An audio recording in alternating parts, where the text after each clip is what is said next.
Доброго дня всім. Hi everyone. I'm switching from Ukrainian to English now because today's webinar is in English, and it is dedicated to, well, it coincided in time with a very sad anniversary, the anniversary of the 2 year of Russia's full-scale invasion of Ukraine.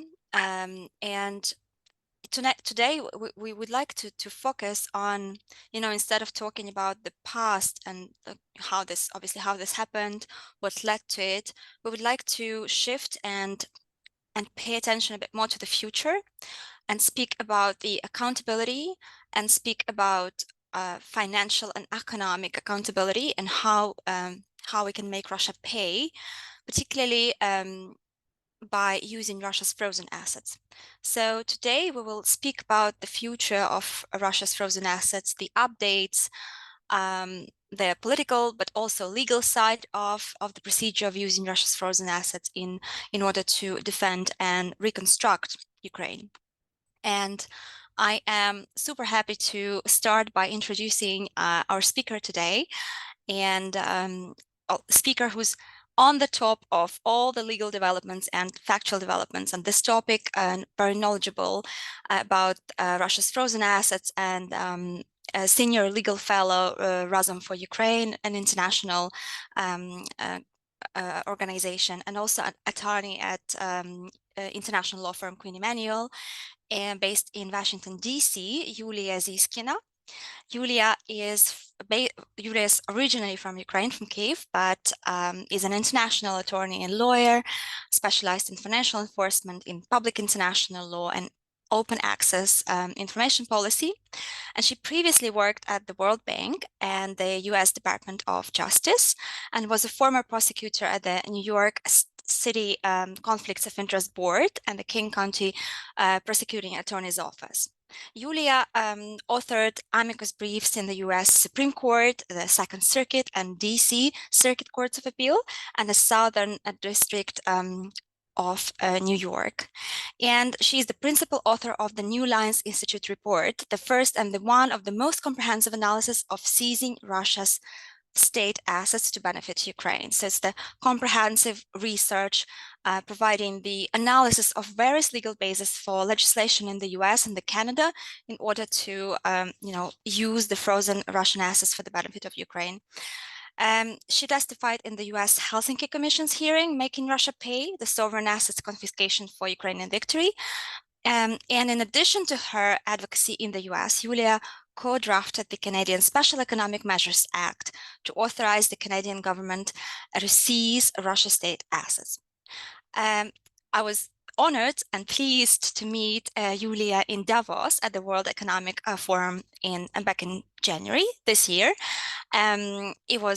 It was a great, with great interest, I listened to Yuliya's explanations about the mechanisms and the ways of using Russia's frozen assets, how this can be practically done. And so I'm super happy to and grateful to Yuliya for taking the time to join us today, so that she can also share her knowledge and her experience with the Ukrainian Bar Association audience, and you can benefit from that knowledge and spread it further. So before we start discussing the topic, it's very broad, and obviously we don't have much time, but we'll try to cover most of it, most of the important points and updates on the topic. Just a few brief introductory remarks. I would like to invite you, all the attendees, to ask questions. If you have any questions during the webinar, you will have an opportunity to add those in the chat box, or you can raise your hand, and Yuliya will address those questions at the end of today's event. And also, obviously, myself and Yuliya, we are members of various organizations, and today we will be sharing our personal views and not those of the organizations or associations we're associated or work for, associated with. So those are strictly personal views of Yuliya and myself. So without taking much more of our time, precious time today, I'd like to start by from the beginning, let's say. And just for the benefit of our attendees who are not familiar with the topic, or where it all started, why the assets of Russia were freezed, when those were freezed. Yuliya, could you please just briefly outline the timeline and explain to us when the assets were freezed, why, and what's the current estimate of the assets that have been frozen, and those assets that we are talking about today? Sure, absolutely. So first of all, thank you for having me here. It's an honor to be able to speak with you and to share about this topic that's very timely and very important, and I think could actually make a huge difference in the war and Ukraine's future. So as to your question, Nataliia, so I'll start that. So here specifically, we're talking about the frozen assets of the Russian central bank, the state assets. The central bank and other central banks hold their assets in foreign currency in order to manage foreign exchange transactions. And the vast majority of these assets are held in the form of securities. They used to be gold, but now more or less they're securities. Securities are bonds, and they're basically promises to pay that are issued by governments. So central banks hold each other's governments' promises to pay, or they put money on deposit with one another. And this results in basically a sort of web of mutual commitments. These are your typical central bank reserves. They're essentially money that governments keep safe until they need it. The Russian central bank had reported that before the full-scale invasion, that it had 300 or 350 billion worth of assets in Western countries. So what happened was that about a week into the full-scale invasion, these Western countries did something that had almost never been done before. They said, we're going to block access to this 350 billion. Russia does not get to manage it anymore. It does not get to withdraw it. It doesn't get to exchange it. Doesn't get to do anything with it. And they immobilized those assets. They basically told Russia, you can't touch it. And this happened in record time. I think it was even under a week. I don't think Russia expected this to happen, and it kind of came as a shock. The publicly available 350 or 300 billion figure comes from Russian public reporting itself from, I think, January 2022, which is the last time the Russian central bank released detailed information about the location of its foreign reserves. I was personally surprised to find out at the beginning that Western governments don't really have a master list of all of their holdings. So the best information that we had at the time was what Russia told us. But of course, it's very likely that Russia moves this money around in the weeks leading up to the invasion, or maybe even misrepresented it in the first place. So we don't actually have publicly available precise information. Since then, though, various ministers and heads of state have alluded to the approximate holdings in their countries, and we can sort of piece together some vague idea of the amounts and locations. But most importantly, Euroclear reported that it holds about 190 billion in euro of the assets. Euroclear is a clearinghouse that's located in Belgium, but it manages the holdings of other governments.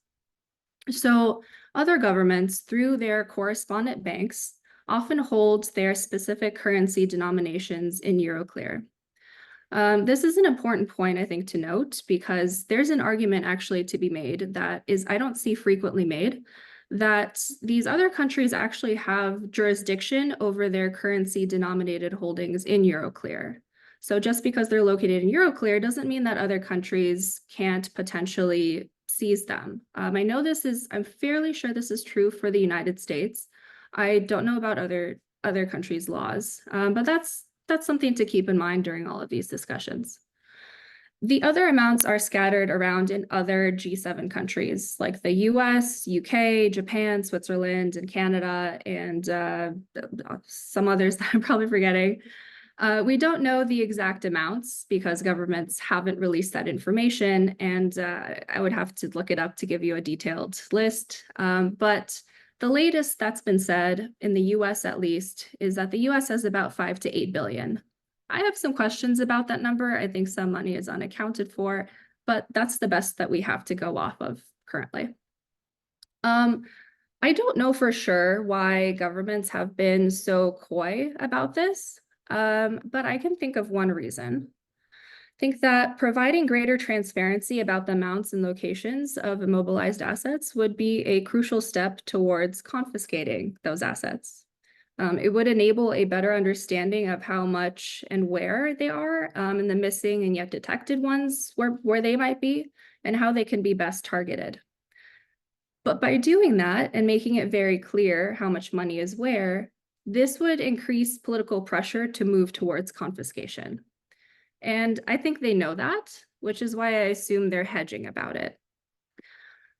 So anyway, ever since these assets were immobilized, now 2 years later, the question has been, should we do something more? Should we not just stop access to it, but actually seize it, confiscate it, and give it to Ukraine to help rebuild its country? And that's the crossroads at which we are now. And of course, in order to seize it, confiscate, and transfer for the benefit of Ukraine, we need some political will, basically, from all those G7 countries holding the majority of Russia's sovereign frozen assets, but also legal basis in order to make that transfer. And what is being discussed currently? What are the lawful legal frameworks that would allow those governments to make decision and to push for political decision in order to transfer those assets for the benefit of Ukraine? Sure. So the legal basis has been established for a while now, and like you pointed out, I think it really does come down to political will. But it's important for listeners and for the public to know what the legal basis is, so that they can say, actually, we do have it, and it's not as complicated as government leaders have been saying it is, because it's kind of an excuse at this point. But nevertheless, I'll explain the legal basis, and I'll go step by step.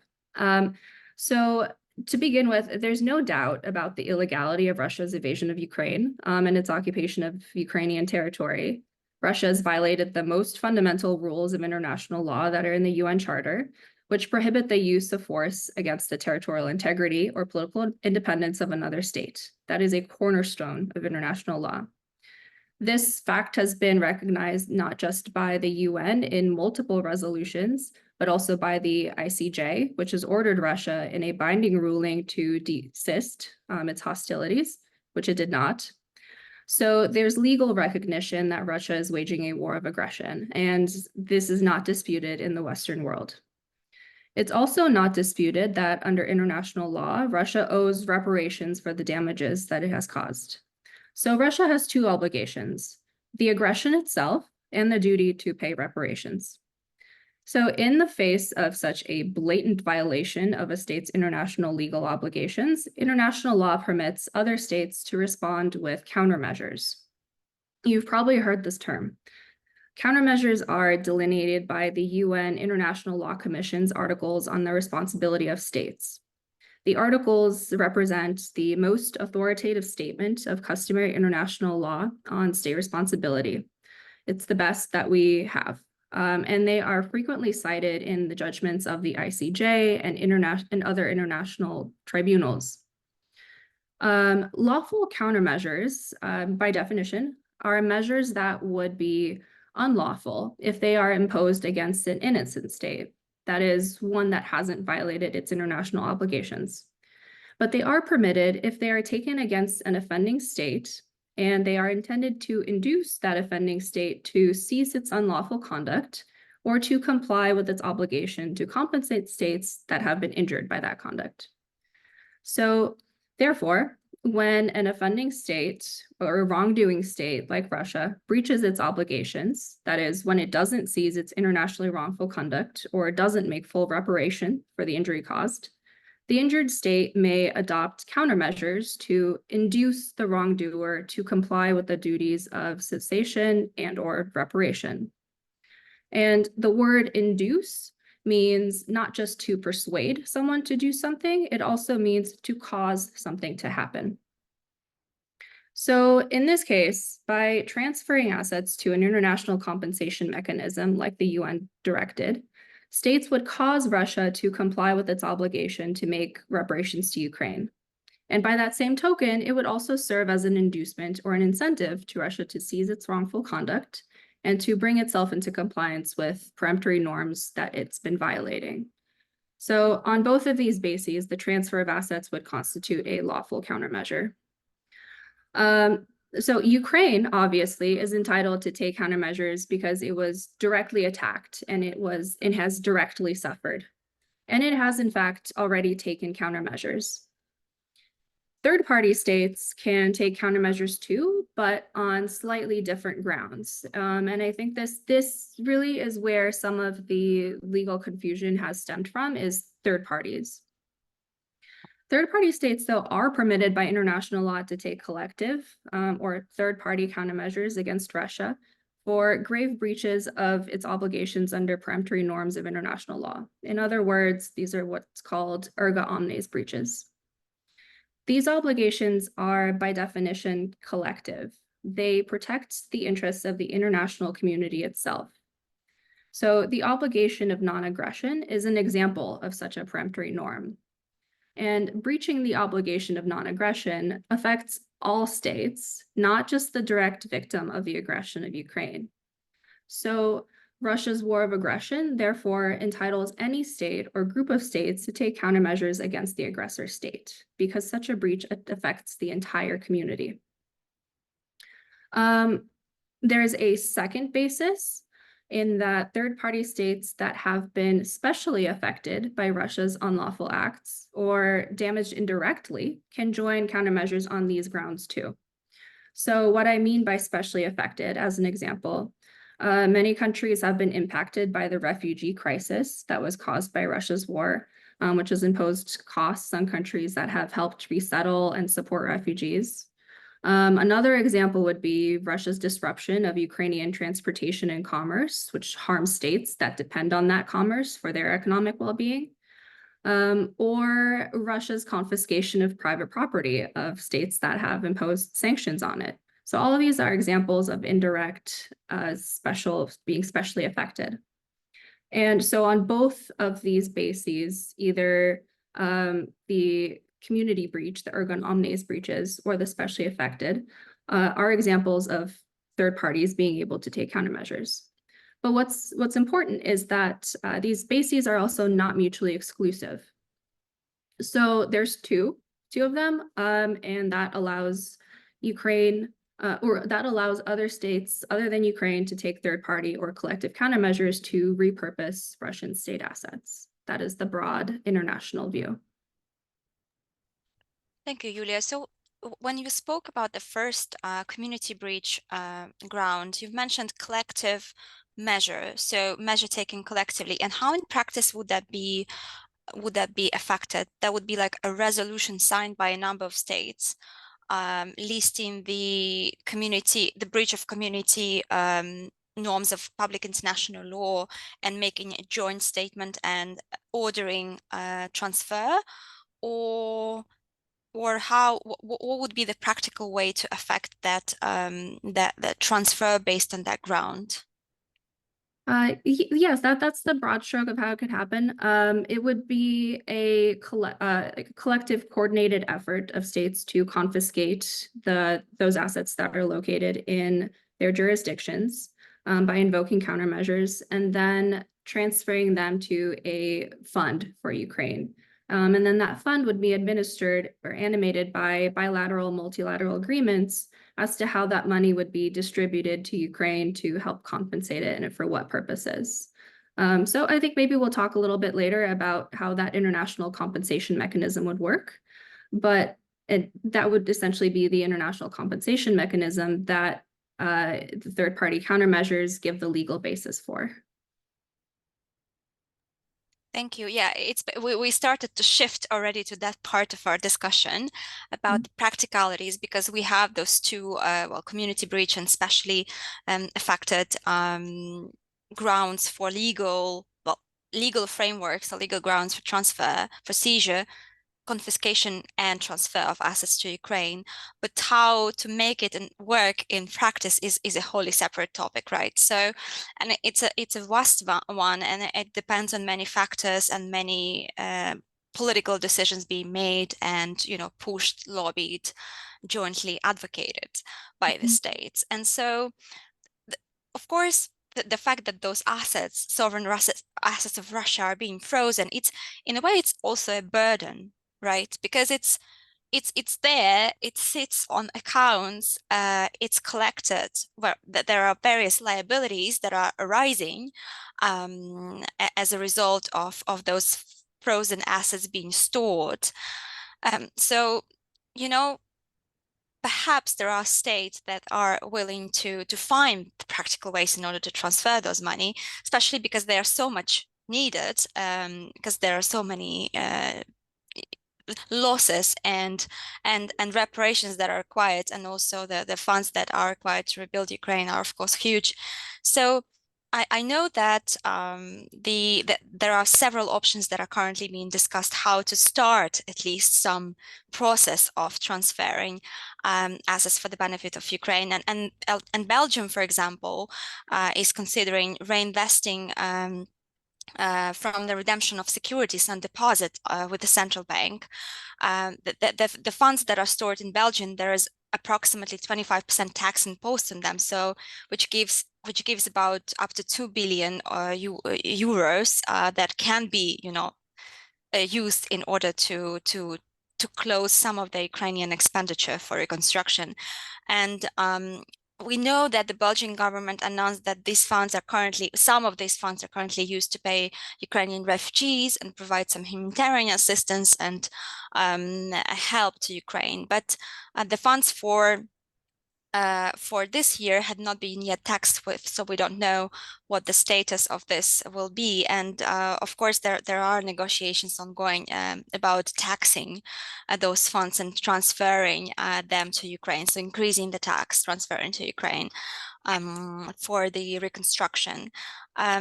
So what are the discussions in other countries? Do you know what are the practical solutions that are being lobbied in order to start the process?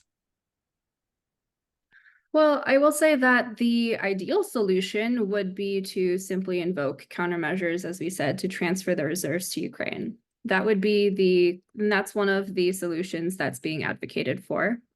This would be the cleanest, most efficient, and most practical solution that is also backed by law. So you may be wondering why, then as Nataliia pointed out, then the EU is putting forth all of these other proposals. But before we start talking about the mechanics of them, I want to give you some big picture background about the why. And that's because in the beginning of this whole discussion, back in 2022 and early 2023, well-meaning but ultimately mistaken international law professors opined that sovereign immunity basically means you can't touch Russia's money. This was because of mistaken views of international law, or I guess more accurately, those were the views of those in academia, but not so much those who actually practice international law. And since then, those misconceptions have been cleared up, but unfortunately, they've tended to linger, especially among governments. And this has led to a bit of a wild goose chase towards various alternatives. So what you're describing is the windfall proposal.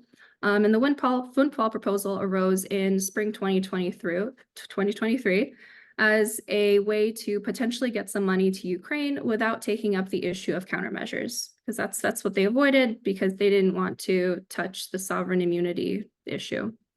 So this is how it works, and you explained it a little bit. The idea behind this is that once the assets have matured into cash and Euroclear reinvests them, the profits from the reinvestment of the funds under Belgian law is regarded as being Euroclear's property, not Russia's property. This result seems a bit odd because that's not usually how property law works. Usually, if an entity controls the principal amount, they would also have title to the profits from it. But that's the Belgian legal argument, and I think it's fairly unique to Belgium. I have some ideas about why, but I maybe don't want to get into it today. But anyway, since the profits from these reinvestments are regarded as Euroclear's property, the EU can then adopt a directive providing political authority for the Belgian government to allocate those surplus profits directly in favor of Ukraine. And then this proposal would pool together the revenues from the reinvested Russian central bank assets and channel them through the EU's common budget to Ukraine. That's the basic idea, and this proposal has received endorsement from a number of EU leaders. So here are my thoughts on it. I'm glad that they're doing something. I'm glad that they're trying, but it's kind of a dead end. And it's a dead end in that it's legally awkward, it's politically awkward, and it's practically awkward. It's legally awkward because it's confined to the laws of Belgium, which seem fairly unique in their view of the interests of the funds belonging to Euroclear and not to Russia. And it's just simply a legally convoluted proposal. It's politically awkward because it requires relying on an EU directive, which requires a unanimous vote in the EU, and it allows a veto by countries like Hungary, which don't even have Russian assets. So that's one, that's the surplus profits one. And the other alternative proposal that you've probably heard about is the windfall tax. And this would basically impose a tax on these surplus profits and transfer part of those funds to Ukraine. For this, you theoretically only need the decision of the Belgian government, but this results in less money for Ukraine, and ultimately, both of these surplus profit proposals have the same issues. The biggest one being that the 4 or 5 billion from surplus profits, whether or not they're directly taken or taxed, is nowhere near the funds that Ukraine needs. It's nowhere near comparable to 300 billion. So basically, what's happening is that the EU is twisting themselves into this very unusual position because 7 to 8 months ago, this seemed like a good way forward to not take up the issue of countermeasures. But the way that I've heard it put, and the way that I think is best to describe it, is it's a hangover of a desperate compromise that made a little bit of sense a few months ago, but is now a dead end, especially as more governments are talking about seizing the actual principal amount. Again, like there's the very practical issue that 4 or 5 billion probably won't make a huge outcome in the war, but 300 billion will. And we should be focusing attention instead on what can actually make a difference at this very crucial point, rather than spinning our wheels on half measures like this, which will take a lot of time. So yes, it's an interim step, but it's also a bit of a distraction.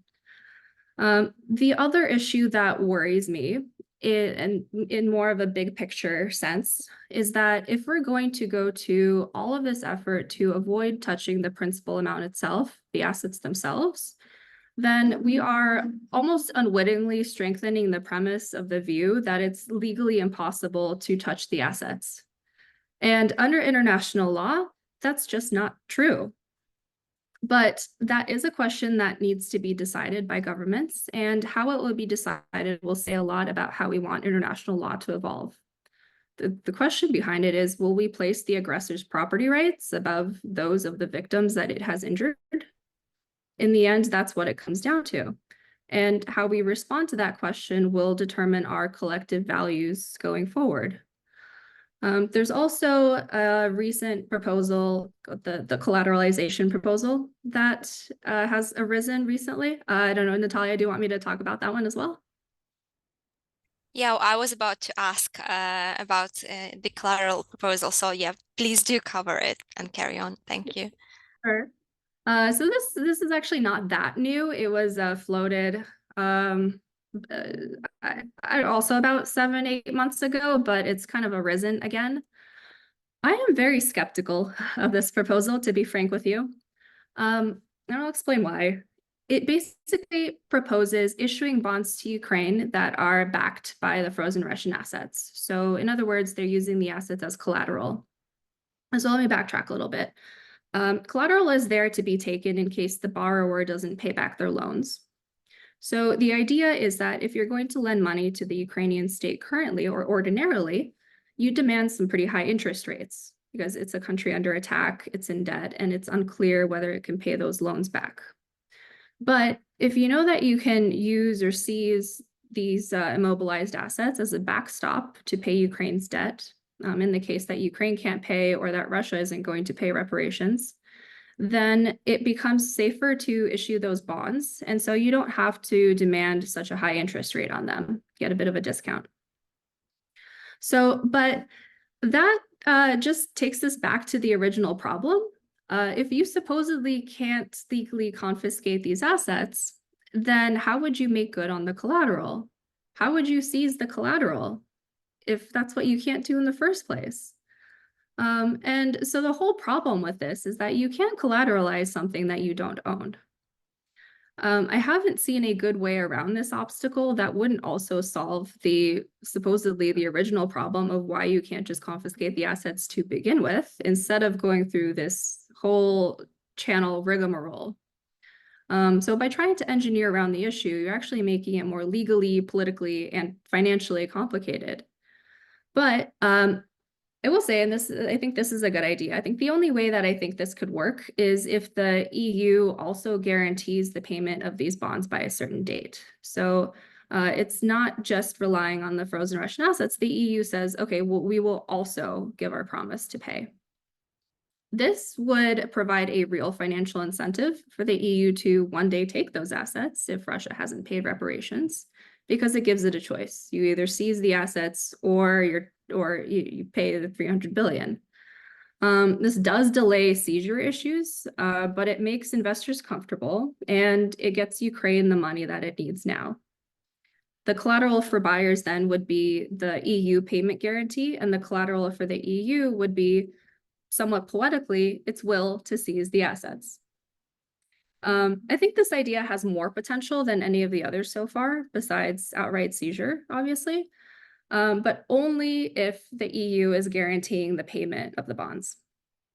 But even still, I think it's very silly because it gets the EU to exactly the same place where they are now, except it introduces a ton of legal and practical complexity where, frankly, there really doesn't need to be. It does kick the can down the road, but listen, if that's what the EU wants to do, if that's what they think is a good idea, and if it gets Ukraine money now and it doesn't hurt Ukraine, then you know what? I'm not going to argue against it. I don't think it's that great of an idea, but if that's our best bet, then maybe it is what it is. That's my thoughts on it.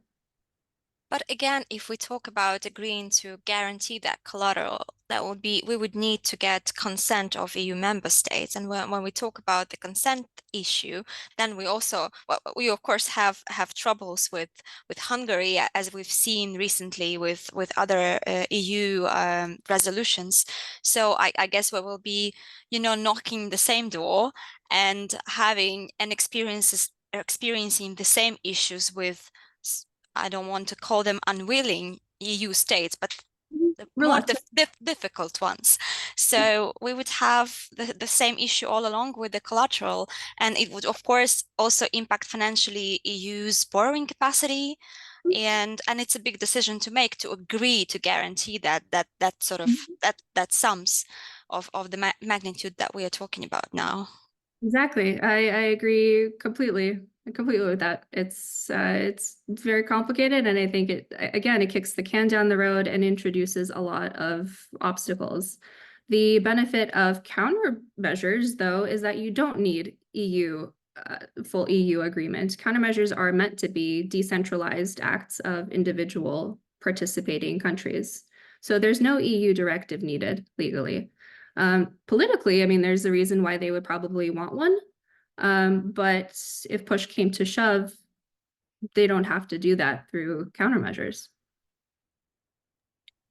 Yeah, and if we talk about the recent updates, particularly could you just very briefly cover what happened recently on the front of transferring Russia's frozen assets? That's been a European Council resolution decision of February 12th this year that all depositories owning sovereign assets of the Russian Federation exceeding certain sums will or must open a separate account in order to gather the extraordinary cash balances, I think. And then also there are some updates on the G7 discussions, right, at the level of how do we practically proceed with transferring assets for the benefit of Ukraine.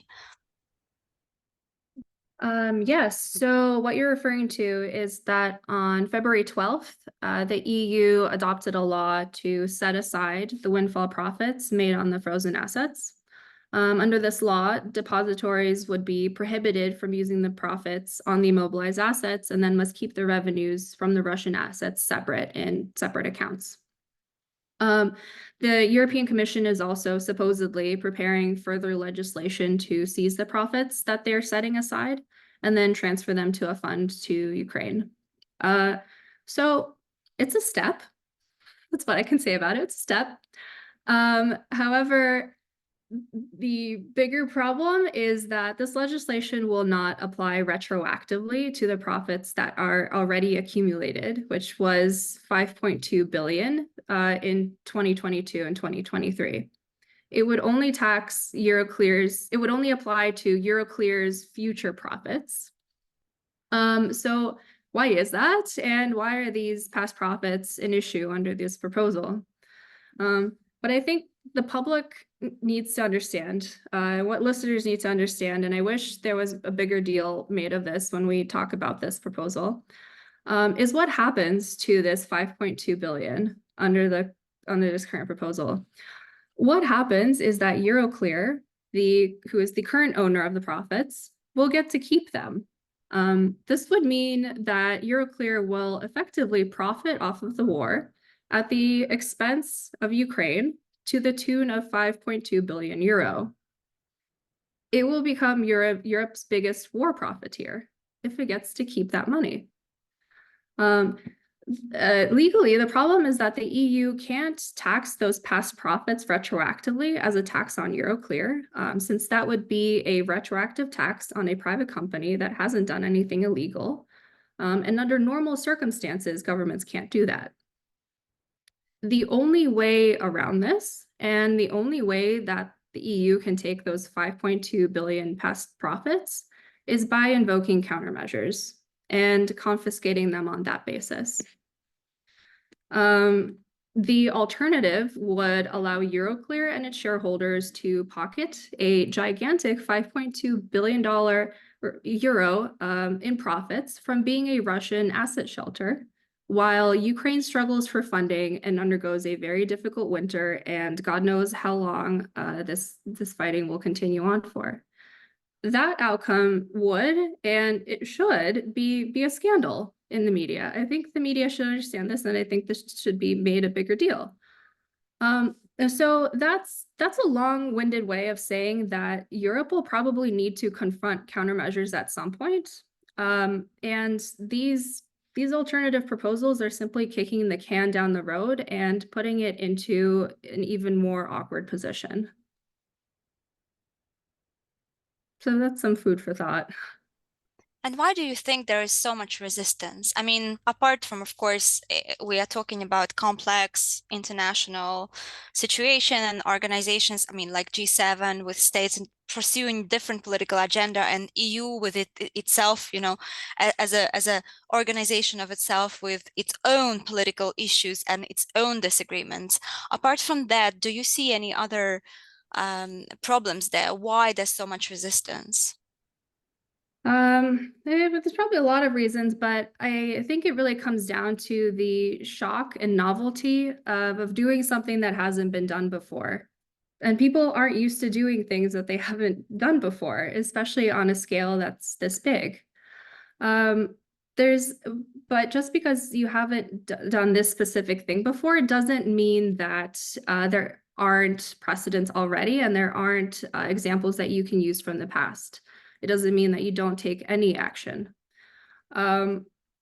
The other reason I think is the bankers. The bankers are a huge obstacle to this. They react with horror to this proposal. They're saying, wait, you politicians want to mess with the deposits of the Russian central bank? But we like the Russian central bank. They're good customers. And that's something that I've actually heard is the defense of the RCB. And bankers in general don't like politicians to do anything that disturbs their world of respecting bank deposits, even when those countries are outlaws and they're war criminals. To them, banking and the finance system is very sacrosanct. But as it turns out, under the law, bank deposits of outlaw countries are simply not entitled to that respect. So I guess it's a little bit of a conflict between policy and financial banking, and policymakers tend to listen to finance people and bankers because, well, they have strong lobbying interests, and they're powerful. But I think this really should be reframed as a discussion about policy and about national security rather than a discussion about finances. So I think that's a little bit of why. Agreed. As they say, it's always novel until it's done. So we do hope that that there will be a political will to push for the countermeasures option, which would give Ukraine more funds, of course, that are so much needed. But also, when we speak about those funds and the necessity, what do we know currently about the use of funds for the benefit of Ukraine? We know that according to the Ukrainian Ministry of Justice, the main amount of frozen assets should become part of the International Compensation Fund, which would allow some compensations for damages to be paid suffered as a result of the war and combat. But also, could you please tell us a bit more about the ways that the frozen assets will be used and the purposes that they will be utilized for legally, based on what we know as of now? So right now, Ukraine, in collaboration with the Council of Europe and its partners, has begun work on an international compensation mechanism. So according to Ukraine's Deputy Minister of Justice, Irina Mudra, the international compensation mechanism would consist of three components, which is one is a registry of losses. This is called the Register of Damage, and this has already been established in The Hague. Two is a compensation commission, and this would respond to claims from individuals and entities from the harm that they have suffered. And three is the compensation fund that will hold the Russian assets. The compensation mechanism, as you said, would obtain its funds from the compensation fund, and that consists of these Russian state assets that have been confiscated for the purpose of compensating victims of Russian aggression and Ukraine's recovery. Current legislation in the US mirrors this. The Repo Act, which some of you probably have heard of, it authorizes the seized funds in the US to be used for reconstruction and rebuilding, for humanitarian purposes, and for the welfare of the Ukrainian people in general. This international compensation mechanism would need to be based on international agreements between Ukraine and partner states that have confiscated the Russian assets on Ukraine's behalf. So it will largely be based on what they all agree to under multilateral treaties. So the international community hasn't yet created the mechanism with which to distribute this money for the compensation of Russia's victims. This is a huge piece of work, and it's currently still underway. So unfortunately, I don't have the details as to that. But I think I think there's some discussion about this, but I do want to highlight some things. When you build that mechanism, I think a key thing to keep in mind is that the mechanism needs to be carefully built to do at least two different things. The first one is to help facilitate some sort of process in which the money is handed out for claims. And this is something that's been primarily discussed already. So in other words, a claims commission, like something that happened with the UN Claims Commission after Iraq invaded Kuwait, that distributed the 5.2 billion funds to claimants. And again, the process of establishing that is already underway. I believe the categories of the claimants have already been established. There's several, I don't remember them off the top of my head, but they've been established by the board of the Register of Damage. But a claims process is inherently limited in its capacity. So we need to be kind of thinking about something else in addition to that. And that's because by its nature, a claims process is reactive. It's responding to claims. It's sifting through sifting through these millions of individual claims takes a lot of time. And the money is not likely to meet the most urgent big picture needs, like the healthcare system or new energy facilities or improved infrastructure. And it's not likely to be dispersed as rapidly as it's needed at this point in time. So in my view, the second part of the mechanism should be policy-driven programs. So not simply claims, but also something more proactive. And this is things like demining, rebuilding bridges, rebuilding energy infrastructure, and shoring up the Ukrainian health system and government programs and social services, and so many big picture things that are urgently needed. You can also link this, I think, to the process of EU accession. And this would give the compensation mechanism a more proactive dimension. So this would be an effort not just to build Ukraine back, but to build it back better and more sustainably. So it's very, very complicated. And this mix of designs is very much a historical challenge that we don't have an exact model for. But the good news is that with countermeasures allow a very wide flexibility for how to create something like this. It's based on agreements between cooperating states. So there aren't particular limits necessarily, but it should be flexible. It should be rooted in justice. And honestly, I think Ukraine itself is best positioned to know what its needs are. So whatever is devised, it should be done in collaboration with the Ukrainian government. And when we talk about, again, going back to Russia's potential objections, as to reasons why the funds, the sovereign funds that were frozen, should not be transferred for the Ukraine's defense or its reconstruction. What do we know about the common objections that can be pursued and developed? We know that using Russian state assets for Ukraine, well, some say that using Russian state assets for Ukraine could undermine the euro currency.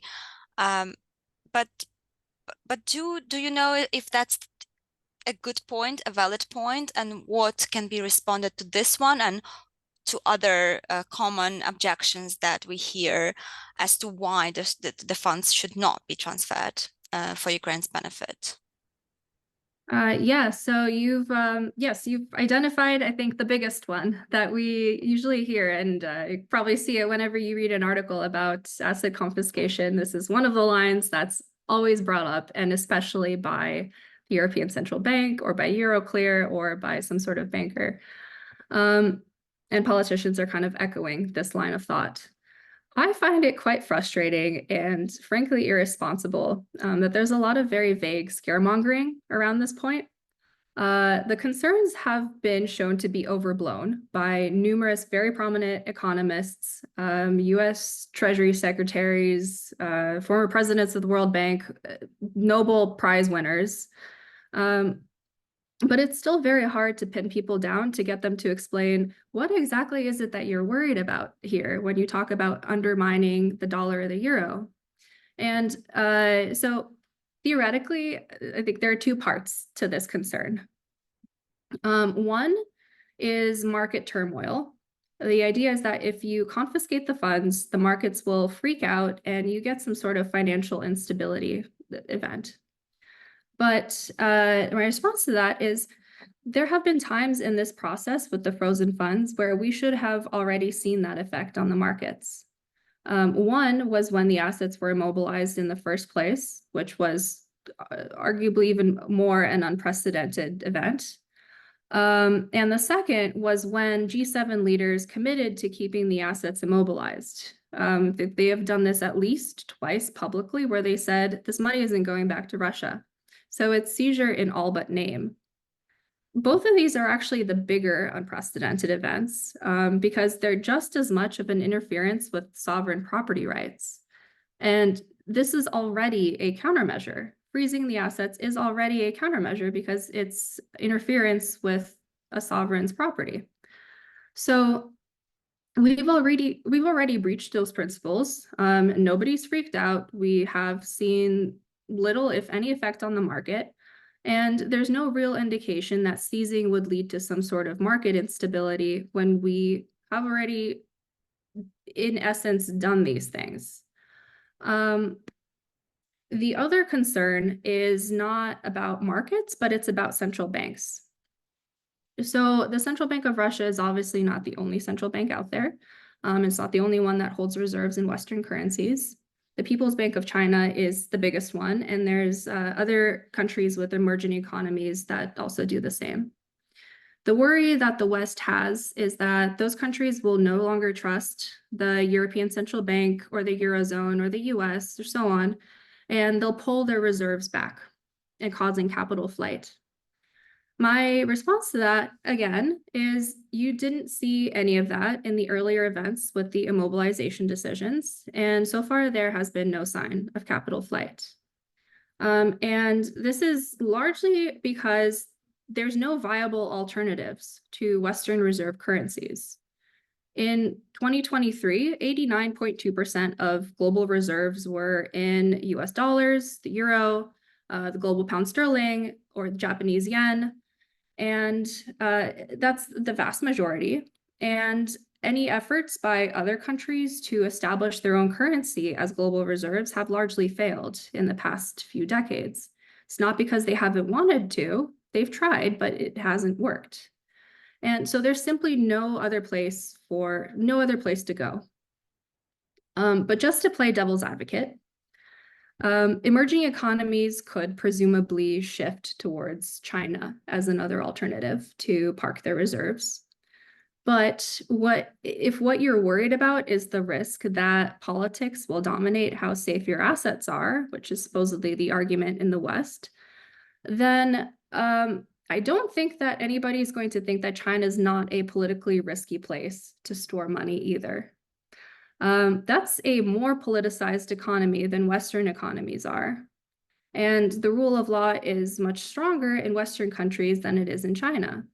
I think investors know that. I think most of us know that. And if what you're worried about is maybe not emerging economies pulling their funds out, if you're worried about China pulling its reserves from the US or the euro, the answer is the same. There's no other profitable or practical place for it to go. China can't put its reserves into China. It's probably not going to put them into Indian currency. So there's really nowhere else. And I mean, the policy behind that too is maybe we shouldn't want dictators doing their banking in the Western world. So that's what I usually respond to this concern with. But also apart from that, if that's not convincing enough, seizing the reserves could also be well delineated through a very clear process. So being very clear about what it took to cross this line. And we already have that. We have decisions by the UN, the ICJ. Russia's breach is a historical breach that hasn't happened since World War II. In other words, this isn't arbitrary. We're not simply taking the money of Italy or whoever who hasn't done anything wrong. We have some very, very solid backing for it. The other point I want to make is that the argument that transferring Russia's frozen reserves to Ukraine will somehow undermine the financial system is premised on this very absolutist view that foreign reserves must be safe from seizure no matter what. And I think, as I alluded to before, that's just not true. Under this very, very simplistic view, it would mean that waging a war of aggression, committing war crimes, or owing hundreds of billions of dollars in reparations is simply irrelevant. And it's not irrelevant. This is the real world, and these are factors that we need to consider. This is like suggesting that real estate in London or New York would only stay valuable if the government could never, ever confiscate it, even if it derives from the proceeds of crime.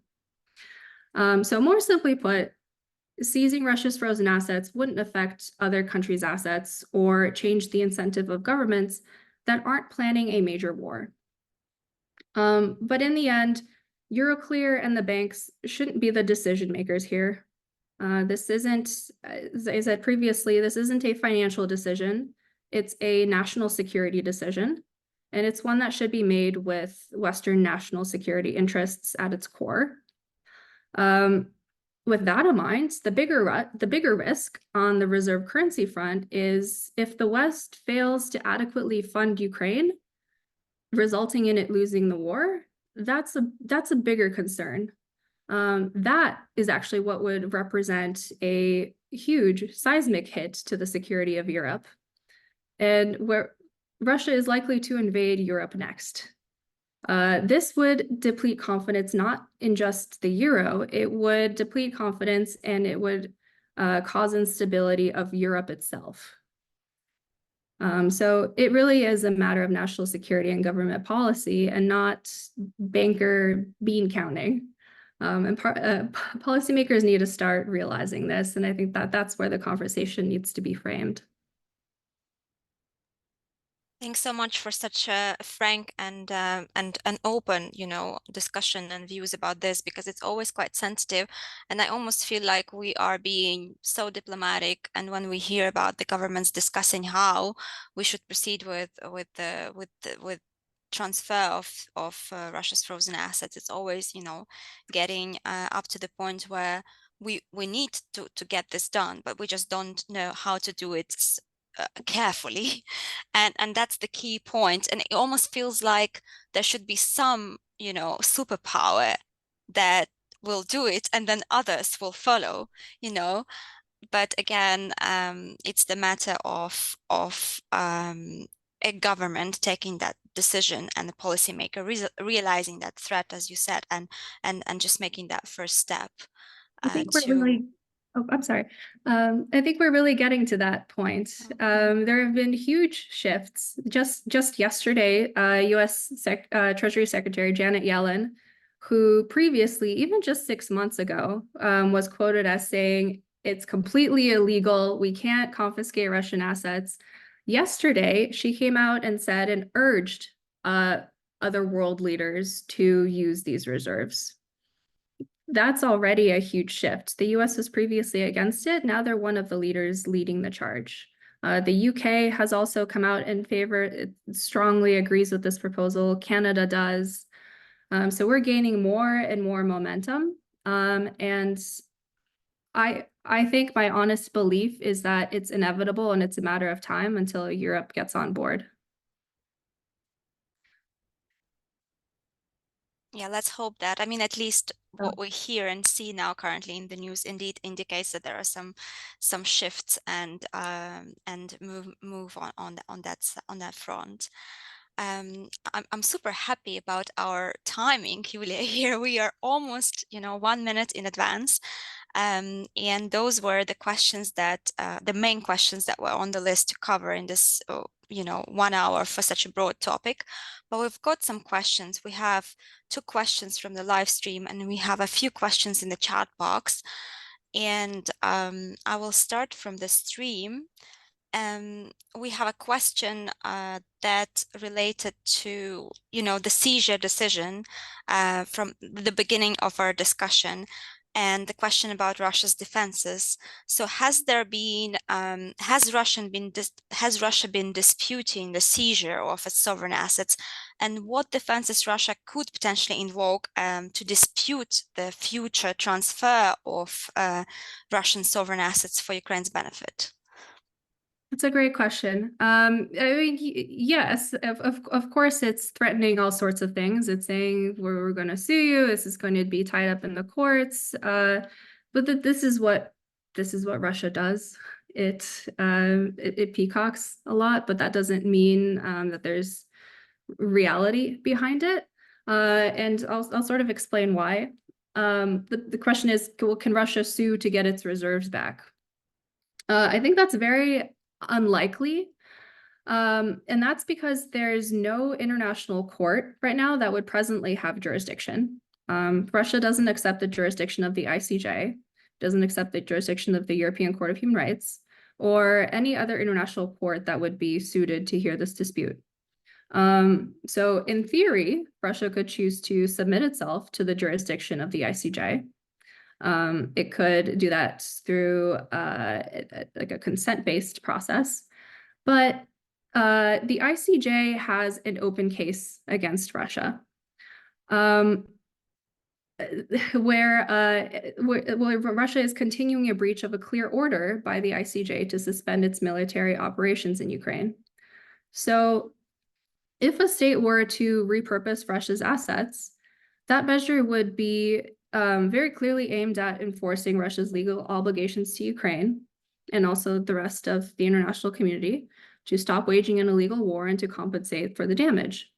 So by bringing a claim in the court whose orders Russia itself has disregarded, Russia would need to explain to the court why it had failed to comply with the orders of that court. It would be opening itself up to that question. Because its failure to comply with the orders actually directly led to the third-party countermeasures in the first place. So there's no way around this without addressing the countermeasures issue and what led to the countermeasures. And this would, in fact, actually help provide the basis for the lawfulness of the countermeasures itself. So it would work against Russia if it were to bring a suit in the ICJ. Theoretically, Russia could sue in the national courts and the domestic courts of the state that confiscated its reserves, in theory. But I also think it's very unlikely to do that because it would be waiving its sovereign immunity if it does that. And it's not in its real interests to litigate in a Western country's courts, especially one that has already taken sanctions against it, and especially one that takes the position that it's been specially affected by Russia's breach of international law. That's not going to work out well for it. Also, even if it decides to sue in some other way, some other mechanism, or decides to take these risks, the states that are seizing the Russian assets in their jurisdictions wouldn't be taking the assets for their own enrichment. So it's not straight up expropriation. So I guess the legal claim that Russia would make is that you're expropriating our assets without just compensation.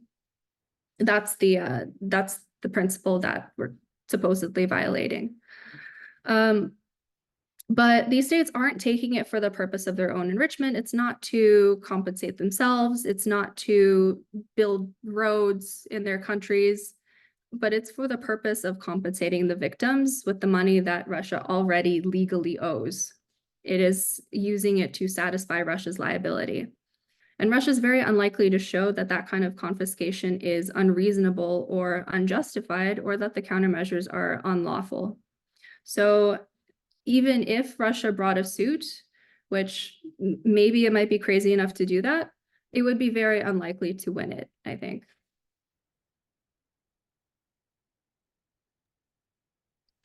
Thank you, Yuliya.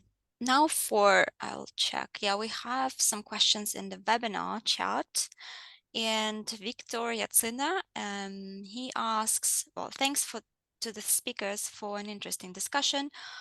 all the possibilities of countermeasures, which are based on the concept of erga omnes, create opportunities not only for concluding relevant international treaties with the aim of confiscating the cis sovereign assets, which are currently hindered by the lack of adequate political will, but overcoming the sovereign immunity of the aggressor state in national courts is currently possible due to the use of mechanisms based on use coercions and tort exception. What is your opinion about the concept of erga omnes or other appropriate legal mechanisms in our situation regarding the possibility of enforcement of relevant decisions of Ukrainian courts in foreign jurisdictions based on the location of Russia's sovereign assets? Thank you. So it's the long-ish question, but it's basically about the seizing, using the confiscated assets in certain jurisdictions or enforcing the court's decisions and overcoming the sovereign immunity defense that can be, can be invoked to defend against the seizure of sovereign assets. I think that's that's a very complicated question that I don't know if I have the answer to specifically.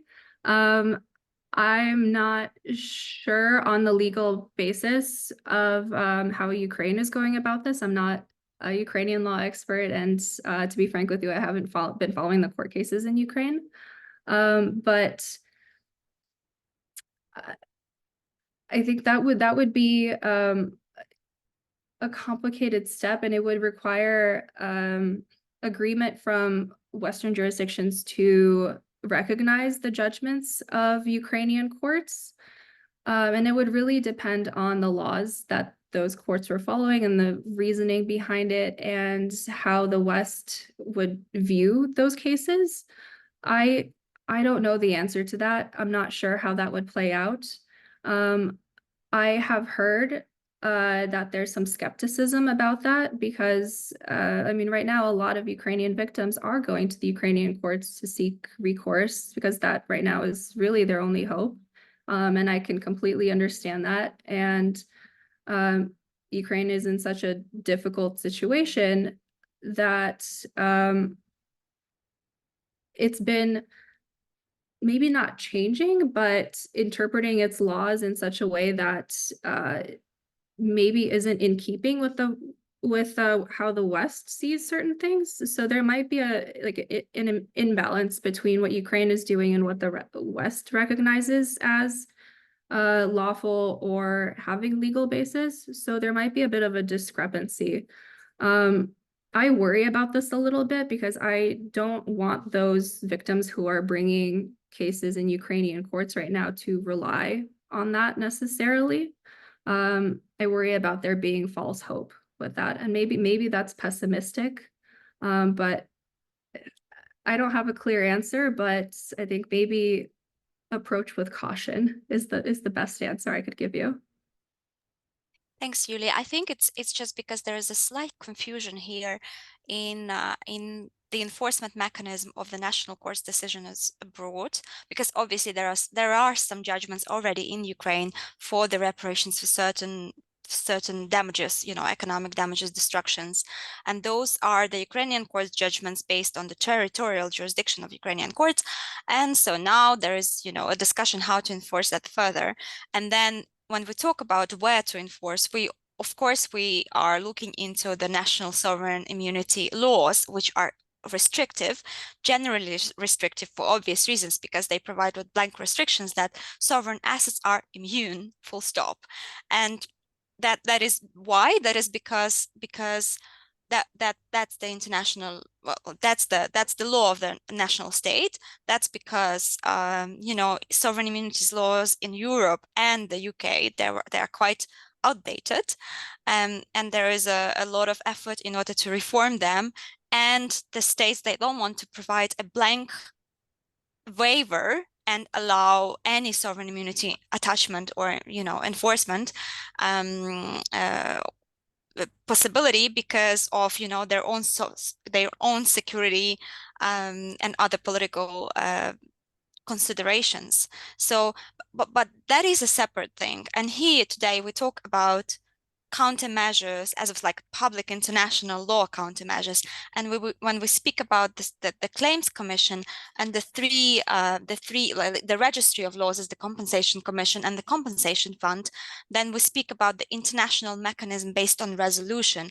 And I think the sovereign immunity here doesn't really apply, because we speak about public international law responsibility concept. So these are like, we should clearly separate those.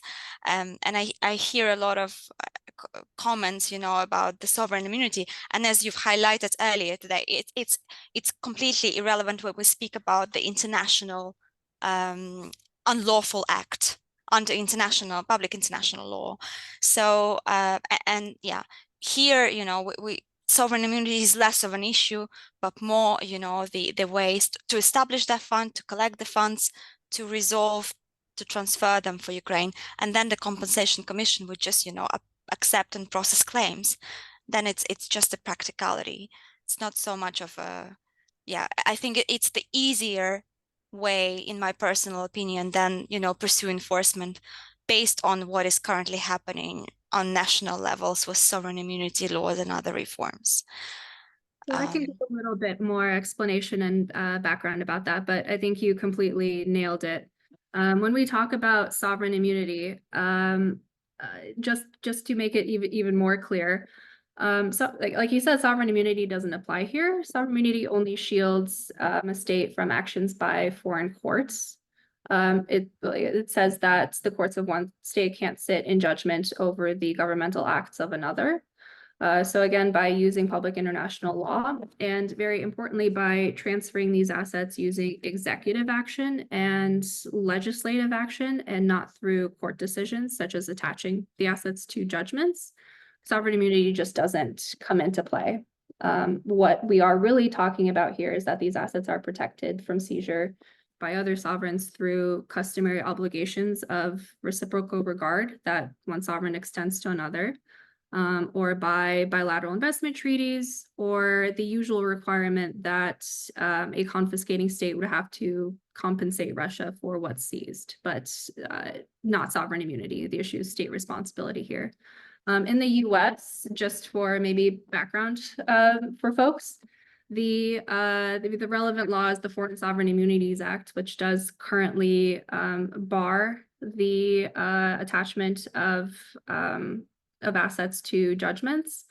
And so the Foreign Sovereign Immunities Act, the FSIA, would need to be amended to allow for that. But the issue with that is, if it's amended, then that would open the gates to all sorts of other claims, not just to satisfy Ukrainian judgments, but also from US claimants, which is really what the FSIA is intended for.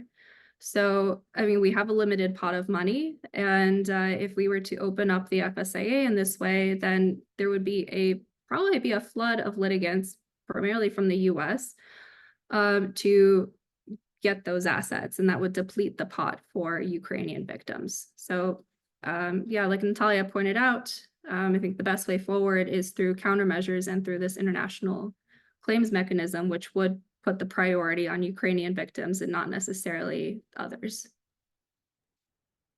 I just checked the questions, the other questions tool here, and Valeria Tsahanska, she asked about the sovereign immunity argument, and asked, could Yuliya kindly break down the sovereign immunity argument and the legal response to it? So I just checked with Valeria if that kind of accidentally covered her question, or if anything needs to be followed up on.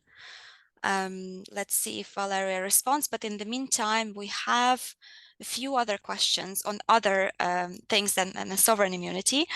Alexander, I think I'll asked, I appreciate if you could comment on one, what incentives are undertaken in the US for seizure of Russia's sovereign assets, and two, do those incentives provide some options for private creditors who suffered war damages caused by Russia to touch them in the US, for example, through enforcement, investment arbitral award of Ukraine, or Ukraine court judgment? Thank you.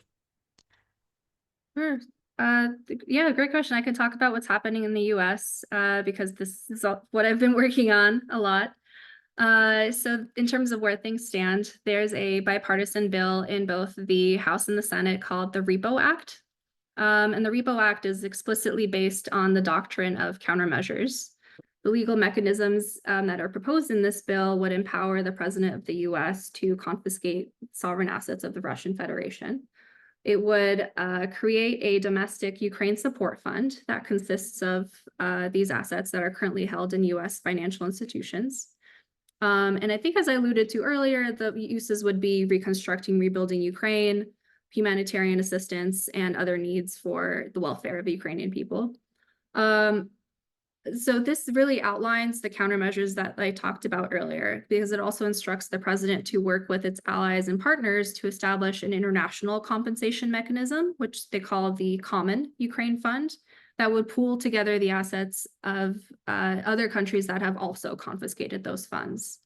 And then this would be animated by multilateral agreements for distributing the funds and what specific distribution would look like.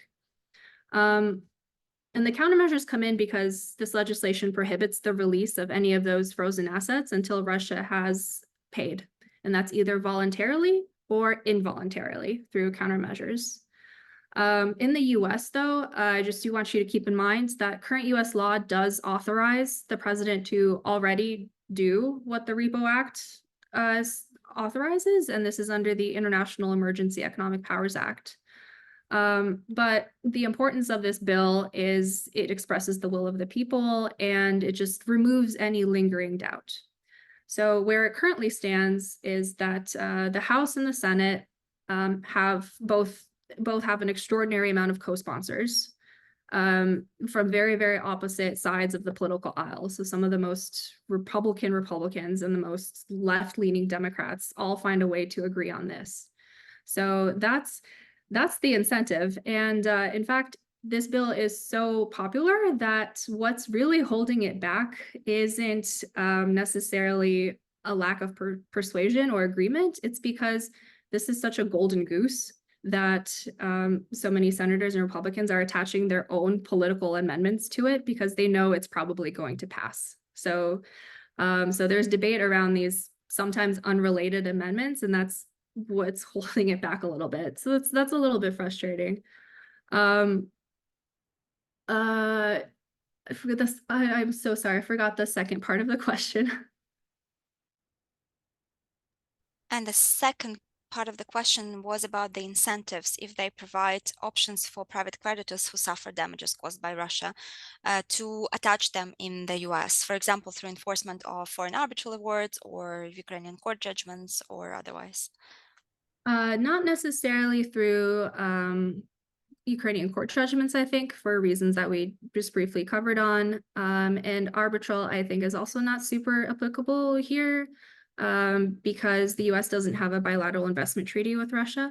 But what it does do is once these funds are confiscated and put into the Ukrainian compensation fund, and then the international mechanism is established, it would also mean that any US claimants or even any broadly, any non-Ukraine claimants can also make claims.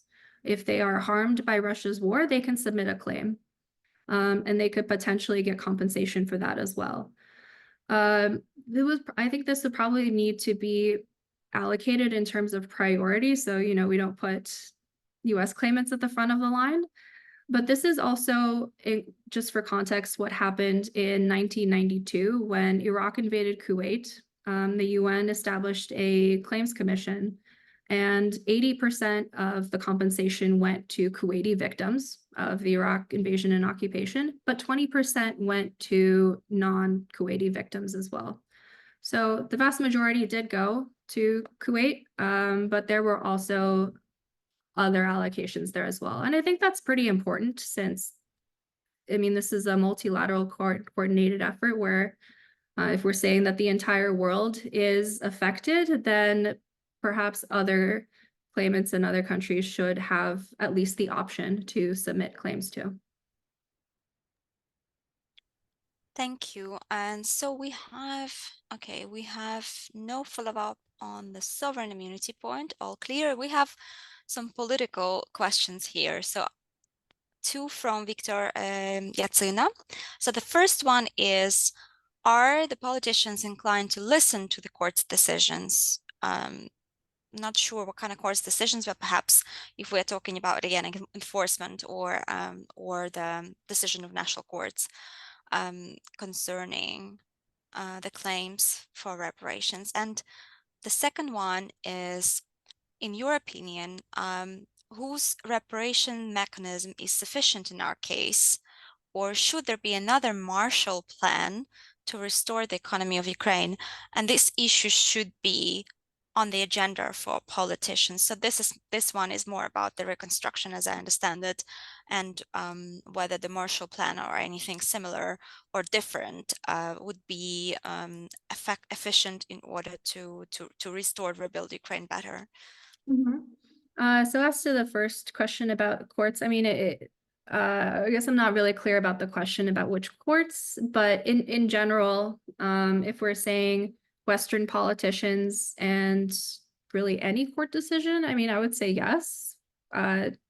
Typically they do have to listen to the court's decisions, and that's how it does work in the West. In Russia, I don't know, probably not. They don't seem to listen to law or care about the law.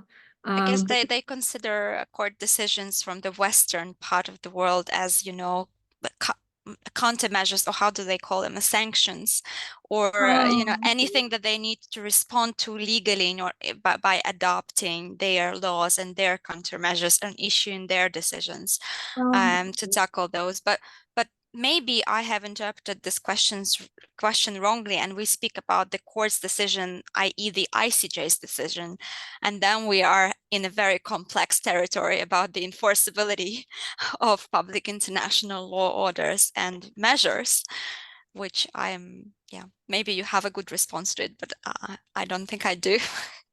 I would really hope that everyone listens to the decisions of the ICJ. But in terms of Russia listening to decisions of other courts, I mean, it's shown that it already doesn't. There's not much we can do to control what Russia does. What we can do is control how we respond to it. Um, for the second question, the Marshall Plan for the Restoration of the Economy, this is very, very good, because this is what I was alluding to when I talked about the compensation mechanism and how it should have two parts. One is the claims commission, and the other is the policy-driven assistance. And this is sort of what I had in mind with this, is kind of a German Marshall Plan to help restore the economy, to make Ukraine build back better and stronger, and not maybe simply responding to claims from individuals and entities. So kind of just more of a big picture. And I do think that's going to be very, very necessary here, especially given the scale of the damage. Politicians should be talking about that more. I haven't seen it yet. And I think that's partly because so much attention has been focused on this very first step of seizing the assets in the first place. Which, yes, that's the first step. And that's why we need to do this first step as quickly as possible, so we can switch attention to how we can actually use them in the most beneficial way. Exactly. It seems that the attention was all about, freezing and then seizing and then now confiscation and use and the ways of transferring them, more than how to actually spend them well and through which kind of mechanism to utilize them in order to rebuild, and for what essential needs those should be addressed, as a first, in the first instance. So we have another questions from Valeria. Do we know already whether Ukrainian holders of arbitral awards and court judgments would be able to enforce them against the International Compensation Commission Fund, or would they need to bring the claims de novo before the Claims Commission? I don't know that they have an answer to that yet. I'm not sure that that specifically has been figured out, but from my understanding and from what has been discussed so far, is that they probably would need to bring those claims de novo before the Claims Commission because the Register of Damage is setting up this loss register. So it would be based within that framework and not necessarily through the judgments of the Ukrainian courts, if that makes sense. So this is the plan for this is more centralized, but that could change, I suppose, as we start working out these details. So I don't want to say no, but it's to my understanding, it's not what is currently envisioned. Yeah, it seems that the process, from what I've heard, it seems that the process should be centralized. That's the current view, and it should be processed centrally. And by that, I mean, it should be simplified. And because the commission is an international body, it should have more legitimacy and, you know, international support. So there'll be no question as to the legality of satisfaction of those claims. But again, we don't know. On the other hand, I'm thinking about this international arbitral awards and court judgments that Valeria asked about. And I'm thinking, when we talk about an international arbitral award, it's final and binding. And then, you know, if you ask the claimants to bring the claims again, it raises the issues of res judicata. And those are, it's not the part of today's webinar, it's not a topic about, but it is complex, because if you have that judgment, you can't relitigate or re-arbitrate the same issues, right? So maybe there'll be some, you know, some simplified or expedited way of accepting and satisfying those judgments by way of court, by way of writs, you know, like as an enforcement mechanism now, but we don't know. It's Yeah. just speculation at this stage. Yeah, I think the process would be very different, and I think they're purposely trying to make it into a more streamlined process with perhaps less of I'm struggling for the words, but less of a requirement of evidentiary information, so it just goes quicker than what a normal court would probably do. And so maybe that doesn't raise issues of res judicata because it wouldn't be adjudicated to the same extent, and it just goes through a different process. But I mean, again, like you said, it's speculation. But what I do know is that the G7 and anybody participating in this mechanism is very concerned about having things be uniform, especially in terms of transparency, anti-corruption, accountability, all of these measures. So policy-wise, I think they would probably want to make it very centralized and uniform. I guess we'll see, hopefully sooner rather than later, how this will work. I think those are all, yeah, everything. I think we also covered the sovereign immunity question of Valeria Tsahanska. So it's good, and we are on time, which is excellent.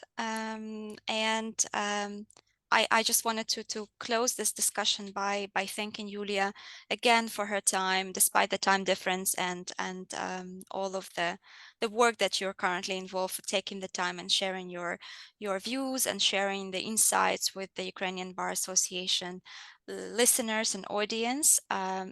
We try to share information with Ukrainian lawyers, and we have audience of public international and private international lawyers and advocates who are involved in the issue at the national and international level. So it's always very, very valuable. And special thanks for advocating this topic at the international arena in the DC, importantly in Canada too, and worldwide, because advocating is important. It makes the governments listen and act. Slower than we would want to, but you know, it moves the issues and makes them progress in the right direction. I would like to also thank the UBA Secretariat for arranging all of this, for arranging the connection and the webinar, setting up everything, and also to our very active audience, both on YouTube and here, for excellent questions, for being involved, for taking the time to attend and to listen and to ask and to update yourself on this very important topic. Thank you very much for having me here and for your great questions. It's very important for me to do these kinds of educational events because then I think that equips you and all of the listeners to go forward and also have these conversations. So the more people are talking about it, the more people who are educated about it, that is what creates sustained pressure, and that is what will ultimately create change and progress. So I hope this gives you the tools to understand and advocate on your own. Let's hope for it, and let's hope that the decision on confiscation and the use will come up soon, and we'll have some progress. We'll hear about some progress shortly.